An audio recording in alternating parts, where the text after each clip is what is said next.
Okay, so let's talk about a kind of silent addiction, one that's gripping not just people but entire countries. Yeah, we're talking about debt.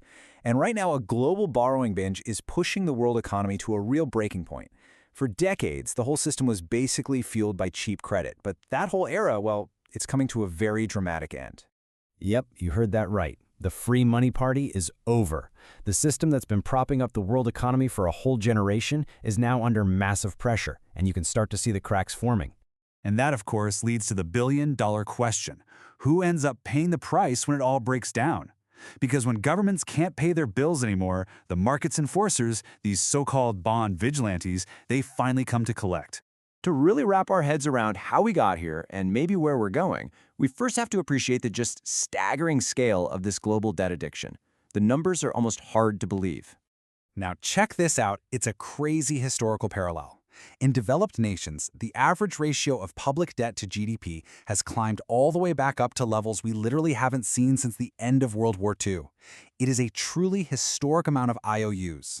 And this isn't just happening in one or two places. We're talking about huge economic powerhouses like the United States, Japan, France, and Italy. All of them are carrying debt loads that are about the same as, or even bigger than, the entire value of everything they produce in a single year. But look, this isn't just a simple story of bad planning. It's really the result of governments having to act as the insurers of last resort over and over again. I mean, think about it. The 2008 financial crisis, the COVID-19 pandemic, recent wars. Every time the world starts to wobble, the state steps in and borrows trillions to keep the ship afloat. And while that might have been necessary at the time, it's created a path that is just completely unsustainable. Okay, so how does this whole IOU machine actually work? Let's break down the mechanics of this thing, because it's both incredibly powerful and incredibly dangerous. At its heart, a government bond is really just a fancy IOU. An investor, could be a pension fund, could be another country, lends a nation money for a certain amount of time. In return, the government promises to pay it back with regular interest payments, which are called coupons. For years, this was like the safest, most boring part of finance you could imagine. Not anymore. The real trouble starts when a country gets caught in what's known as the debt-death spiral. So first, the government borrows to cover its spending. But then, the interest payments on all that debt start to get bigger and bigger and bigger. Pretty soon, those interest costs start crowding out everything else, all the essential spending, until you get to the final, terrifying step. The government has to borrow new money just to pay the interest on its old debt. It's a hole that's almost impossible to dig your way out of. Let's just pause here for a second and think about this on a personal level. Imagine a family was spending more on their credit card interest than they were on food or keeping a roof over their heads. Would you consider them financially healthy?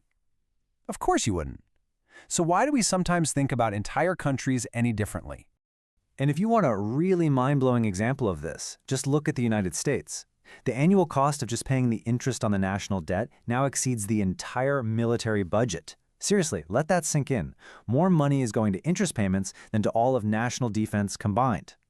So you have this completely unsustainable level of debt, and it's creating a ticking time bomb. The fuse that lights it? It's one simple word: inflation. And when that fuse gets lit, it awakens the market's enforcers, the bond vigilantes. You see, inflation is absolute kryptonite for government bonds. Why? Well, it's simple. Bonds pay a fixed return. So if inflation suddenly shoots up, the real value of those future payments just gets eaten away. Investors start losing money, and they do not like that, which is exactly what we've seen happen recently. And this is the moment the bond vigilantes ride into town. Now, these aren't masked heroes, they're market investors, but they act as a really powerful check on governments. When they think a country's spending has gotten reckless, they send a very clear message by selling off that country's bonds. And believe me, their attack has immediate, real-world consequences for everyone. First, they start selling bonds, huge quantities. This makes bond prices plummet.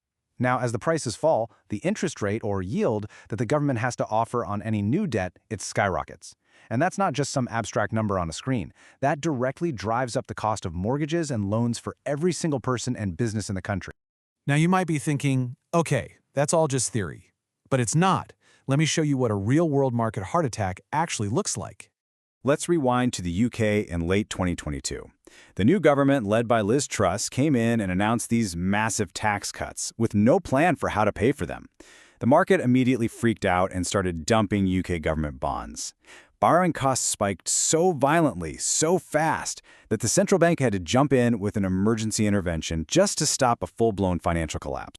The market's verdict was swift, and it was absolutely brutal. As one analyst put it at the time, the market basically just decided that the new leadership didn't have a clue. It was a complete, total rejection of their plan. And the key takeaway from this whole Liz Truss moment is huge. It proved that no major Western power, no matter how stable it seems on the surface, is immune to the judgment of the bond market. There are very, very real limits. So, this brings us to the endgame. For all the nations caught in this debt cycle, what are the options? I mean, are there any easy ways out of this? Well, unfortunately, the choices are all pretty difficult. Option 1 is painful austerity. That means slashing public services like healthcare and education to free up cash to pay the bondholders. Option 2 is to just print more money, but history shows us that's a road that often leads to disastrous hyperinflation. And the third option is to try and inflate the debt away slowly over time, which is really just a stealth tax that makes everyone poorer. So how can you spot the warning signs for yourself? Here's a quick checklist. First, check that debt to GDP ratio. Is it over 100%? Second, are interest payments eating up more than, say, 20 to 25% of all government revenue? Third, are you seeing sudden, sharp spikes in what the government has to pay to borrow? And finally, who actually holds the debt? If it's mostly international investors who can pull their money out in a flash, well, the risk of a crisis is much, much higher. So we've seen how this global addiction to borrowing, this dangerous debt-death spiral, and the return of the bond vigilantes have brought us to a really critical moment. And it all leads to one final, huge question. As we move forward, is this massive debt burden a temporary trap that we can somehow escape, or is it just the new, permanent reality that we all have to learn to live with?